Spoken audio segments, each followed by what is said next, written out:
What is going on, everybody? Welcome back to TTP Sports. Flyers. They win 2-1 in overtime against the Minnesota Wild in a game where, honest to God, I would say it was probably boring through the entire way. Not gonna lie.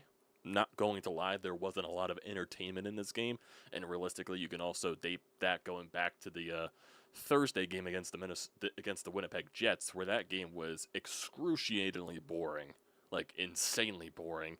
And one of the only things that you can really take away from that game was that Sam Ersson looked bad, which is shocker, I know. But today's game, a lot of low shots. You did play a really good first period. You just couldn't get a lot of shots through, and I do see that as an issue with this Flyers team. They can't get shots through to the net, which is kind of annoying, kind of frustrating. When you do take a lot of shot attempts and none of them get to the net, maybe some shot decisions aren't as smart, and easy blocks, deflections, the puck goes in a different direction, everything like that. And then just the second period, definitely Minnesota, I would say, took over the game a little bit. And third period was a little bit of back and forth. You managed to tie the game. You had some chances. You had some power plays throughout this game. But I would still say for the most part the game was boring. And there really wasn't a lot, I guess, that you could say was exciting. But then when you get to overtime, Dan Vladar, even he said it, he got very lucky on his play that I believe it was Matt Boldy that completely missed the net on a wide open attempt, and he makes another save. Dan Vladar, that is. He plays the puck, maybe a little bit risky at the same time, and then Drysdale manages to keep the puck alive as they move it up the ice, where you have Forster and Cates moving up with Drysdale. He brings it up to Forster, drops it off to Cates. Cates cuts into the middle and buries the puck to win the game in overtime. It was a gutsy win. I will give it to them, give credit where credit is due. It is a very gutsy win when still right now there's a lot of kinks that this team needs to work out, and I'm not sure if this is just completely adjusting to a brand new coaching staff, because we still got to handle they are 5 games into the season, so maybe there is an adjustment period that still has to go through with this team. I do have a lot of, complaints that I do have with this team. One, obviously, it's very boring. It's very blah. It's very sleep-inducing. There's really not a lot of generated offense right now with this team. There's a lot of players that just look completely out of sync right now, completely in a weird funk, and that's players like Travis Konechny. Matvei Michkov still doesn't look like himself, and of course he got benched in the third period in this game. Tocchet did give an explanation for that, which I do not like, the explanation for benching Michkov, because even though I don't think Michkov played a good game, I don't think he played an atrocious game either. I don't think he did anything that was bench-worthy in this game, because Michkov played up until like the halfway point of the third period, and then you started noticing other people randomly starting playing on the line with TK and Couturier, and then eventually it was Owen Tipppett that got the rest of the shifts on that line. And also credit to Tipppett. Tipppett was flying out there on the ice, and I think Tipppett overall through these first so many games has been the Flyers' best overall forward, and he did score a crazy goal to tie the game up where he's driving the net. When Minnesota's goalie makes the save, it goes to the back wall behind the net, and then Tipppett just banks the puck off of the back of the goaltender, and it goes into the net. You tie the game up. That was like a crazy sequence right there.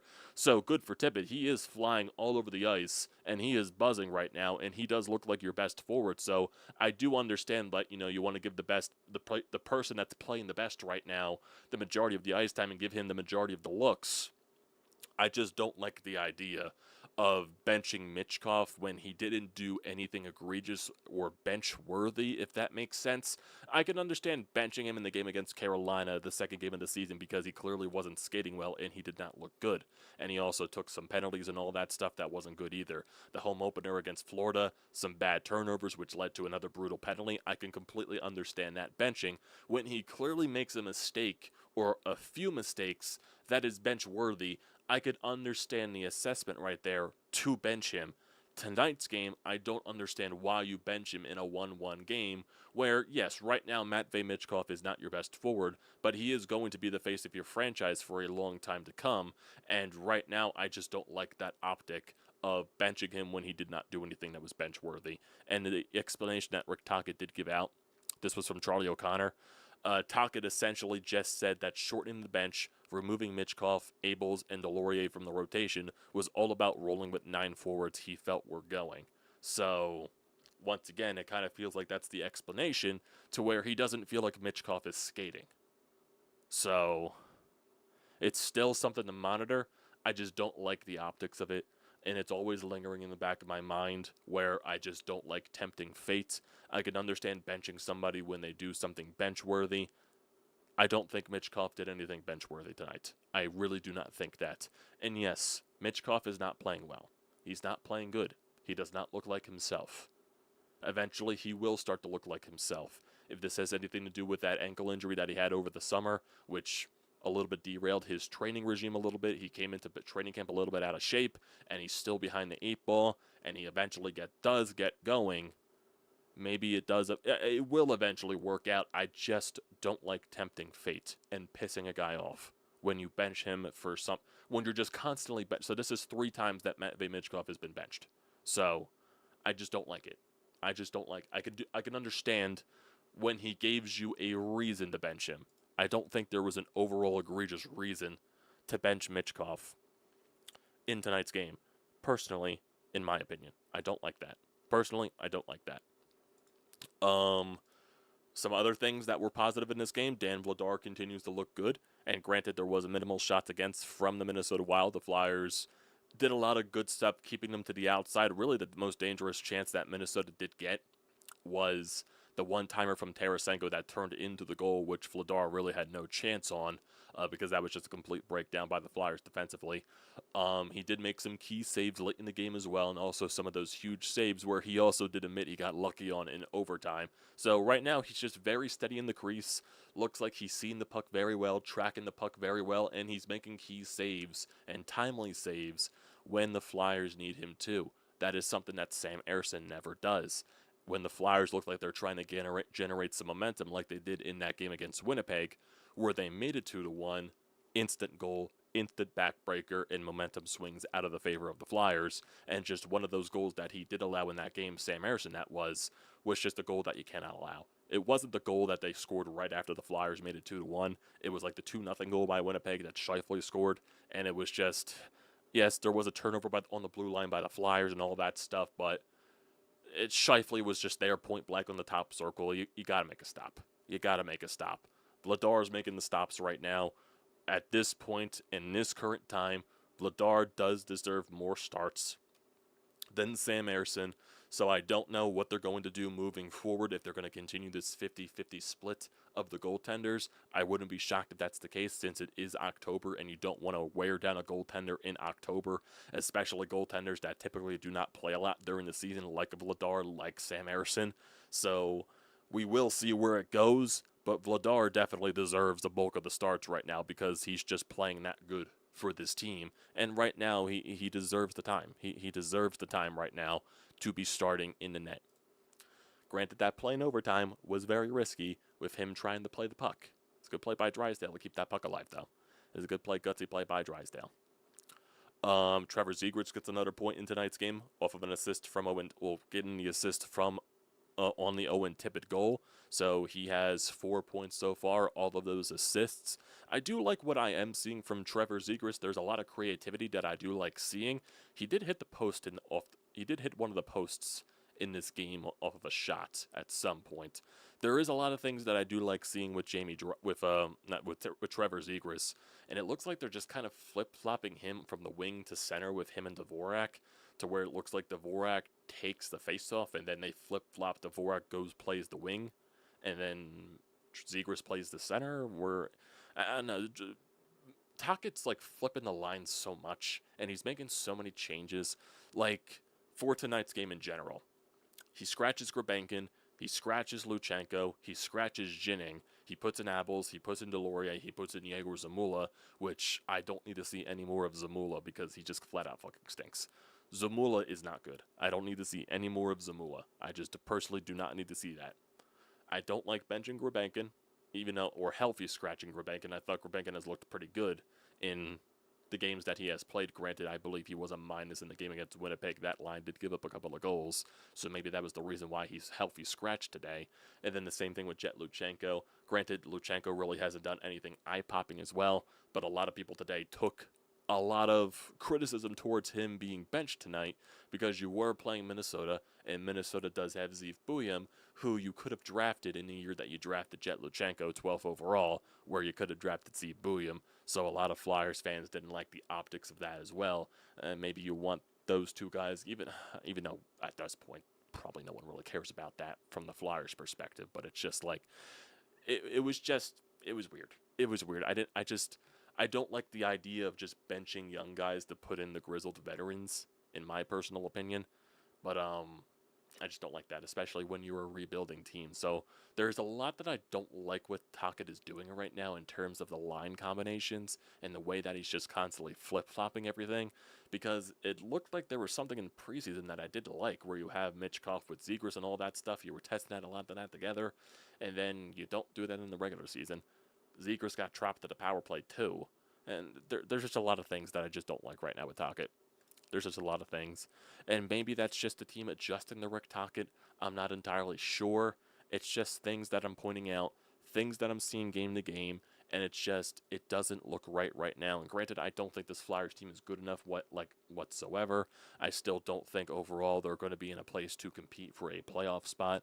I still think they're going to be more in terms of the bottom parts of the league, to where they're getting a higher draft pick. And it's just, like I said,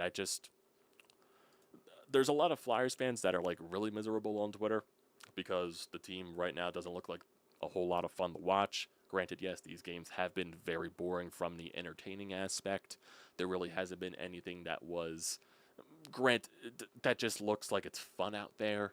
It looks like they're still going through the motions. They're still trying to figure out what identity do they have under the new coaching staff. Michkov doesn't look like himself. So there's a lot of things that Flyers fans just don't find intriguing with this team right now, and which some of it is very warranted. And like I said, I do think some players are working at the kinks with this new coaching staff, and there are some things to nitpick with Rick Tocchet, just with the way that he is scrambling the lines, and he seems to be doing a very heavy criticism towards Matvei Michkov in these first 5 games. And granted, Michkov has not played well. Yes, I understand. Michkov is not playing well. Michkov does not look like himself, and all that stuff with him being out of shape coming into training camp and all that stuff, there's definitely some validity to that. I've heard some things in the background. There's definitely some validity to that. But it's just like, when this guy is supposed to be the savior of your franchise, you have to let him work through the kinks. You have to let him work through the kinks of a very early season.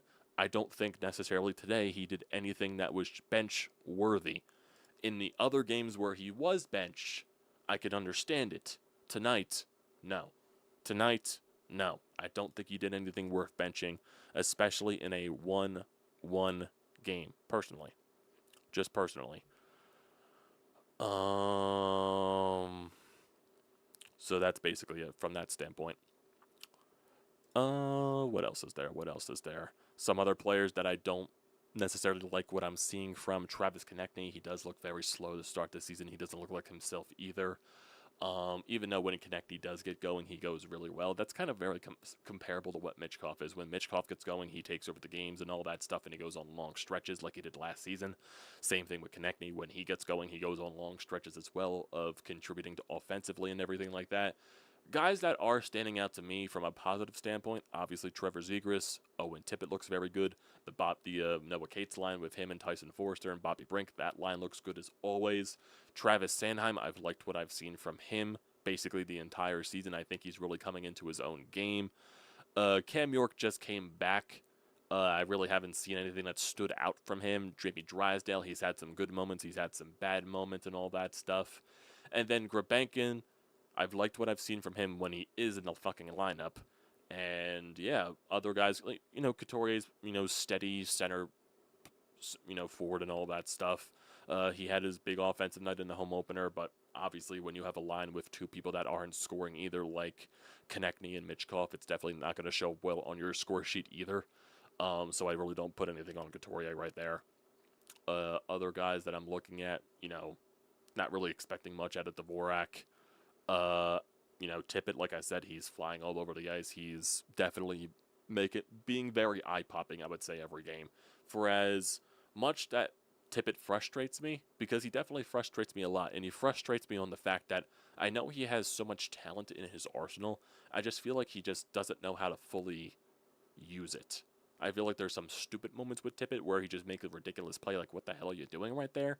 Or he makes a dumb pass where he loses the puck too easily, and that becomes a turnover, and that goes the other way for the other team. And then he does some plays like he does tonight, where he's flying all over the ice. It looks like he's going to do a miraculous play. He somehow scores a goal off of a weird, crazy play, and it's just pure talent, full throttle, everything going there, and it's very fun stuff. I just want to see that more consistently from Tipppett. And maybe he does unlock that with Tocchet. Maybe he does. I'm not entirely sure. But it's just the things that I'm pointing out from these games. That's basically it. Let's see. I just wish the leash wasn't as short on Michkov. I just don't like testing fate. That's just personally me. I do not like testing fate. And I don't like want to risk pissing people off. I just don't want to risk it. So, that's basically all the thoughts that I do have on this game. Like I said, like with the Flyers game recently, the game against Winnipeg, that was not discussable at all. That game was like so boring. Nothing happened. And it was just basically the entire video would be summed up that Sam Ersson is not good. Sam Ersson is not a good goaltender. And then, yeah, the games pretty much, the past few have just been very boring, lack of entertainment. And like I said, they still look like a team that they're trying to figure out who they are, I guess, under this coaching staff. So maybe we will see that soon. And maybe that's also just a matter of the fact that the teams that they are playing, because this schedule is very brutal for this Flyers team to start the year, because it is a lot of tough teams that they are playing. And maybe they do catch a break with Seattle coming up on Monday. So there's definitely something right there that maybe they can, maybe it's an easier opponent that they can handle, even though Seattle has not lost in regulation so far. So even that, you can't even consider them easy. They are 3-0-2 so far. So you can't even consider that right now. And granted, it's so early in the season, so like for overreactions and all that stuff, I'm not there yet. There's definitely things that I don't like. I just need to see how they fully flesh out with this team, if that makes sense. 5 games into the season, not fully there to fully judge a team. It's really when you get to that November stretch where you get around Thanksgiving to where a lot of things, where you're at in the standings and all that stuff, you really judge if a team's going to make the playoffs like around American Thanksgiving. That's when a lot of people start looking at the standings a lot more and really judge on what kind of team you're going to be. So that's really when you can really, I would say, start judging a team for what they are. I don't think 5 games into the season you can. There's definitely things that I don't like. There's things that I do like. We just got to see how it fleshes out and what it fully turns into. I love what I see from Vladar, like what I see from Zegras, like what I see from Tipppett, like what I see from the Cates line, Sanheim as well. Other guys got to kick it into gear, like Michkov, like Konechny, and all that stuff. So we'll just see where it goes. They got a lot of home games this month. They got a lot of home games in these first few months. So going to be a lot of the Xfinity Mobile Arena here. So we'll see where it goes here. So schedule-wise, they got Seattle on Monday. Then they play Thursday in Ottawa. That's the last road game of this month for October. Then they're home on the 25th against the Islanders at 12:30. They're home on the 28th against Pittsburgh, on the 30th against Nashville. And then you get into that month of November where you have Toronto at home, Calgary at home. That's a back-to-back Saturday and Sunday, so that's going to suck. Montreal on the road, Nashville on the road, Ottawa at home, Edmonton at home, back-to-back on the road with St. Louis and Dallas. Then you have off for 4 days. That's crazy. St. Louis at home, Devils at home. Then you have a 4-game road trip through the week of Thanksgiving. Tampa, Florida, Islanders on Black Friday because the Eagles are playing here on Black Friday, so there's no Black Friday home game. And then you have the Devils on the road directly after that. So it'll be interesting. We'll see where this goes. Some guys in the comments right here, then we'll close it out. Call me crazy, but I think the Flyers may have found their goaltender for the future. Vladar is playing really well right now. We'll see where it goes. Vladar hasn't played more than 30 games in his entire career in a season, so we're just going to have to see if wear and tear is eventually going to get to him, but he is playing very strong right now for this team, and he definitely is earning the #1 spot, which no one had really expected at that point. Most of the second period was the Flyers could not get a shot on goal. Yeah, it took forever. Definitely took forever. Good win tonight. I'm concerned for Michkov. I'm definitely concerned for the early part, but once he does get it going, he will get it going. So I'm not concerned from the overall state of his season. Trevor Zegras continues to rack up points. Yep, Zegras looks good. Still early, so I'm going to get some leeway on how the team is performing. Players are still getting used to Tocchet. Yeah, we'll see where it goes. Like I said, there's things to nitpick and all that crap. But we'll see.